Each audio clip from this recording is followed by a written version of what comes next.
Hey everybody, KMO here with another Out of My Head video. I'm going to be talking about Andrew Yang. I just drove from Perryville, Maryland up to Lancaster, Pennsylvania, and I was with my two sons and we listened to a podcast interview with Andrew Yang for the Decode Recode, actually it's Recode Decode podcast. It's a pretty good interview. We haven't heard all of it. We're going to hear the rest on the way back tonight.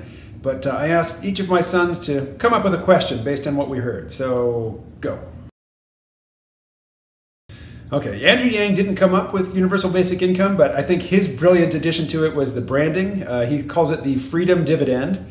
And you know, the accusation that people throw at anybody who's proposing a universal basic income is that, look, this is just socialism. This is just giving people free stuff. And I really liked something that Andrew Yang said in this podcast interview. He said, it's not socialism, it's capitalism where income doesn't start at zero. Basically, a country in which everybody has money to spend is a great place to be an entrepreneur. It is going to spur entrepreneurial activity, which is going to bring the creativity that is currently dormant and fallow and wasted in a lot of people and turn it into market activity, which generates wealth for everybody.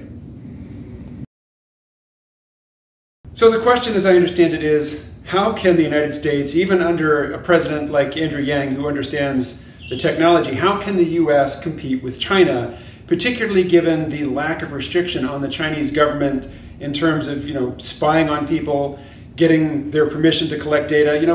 With China, there is no permission. The data is collected, and if you complain about it, well, woe be unto you, you won't complain twice. So how can the US compete with that? Well, that's a great question, because right now, with the way that we train AI on lots and lots of data, whoever has the biggest data set gets the smarter AI.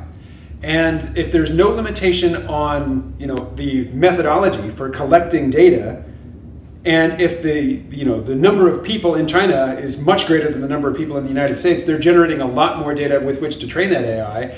How can the US maintain its lead in the development of artificial intelligence? And I have to say that my answer to that question is, I don't see that it can.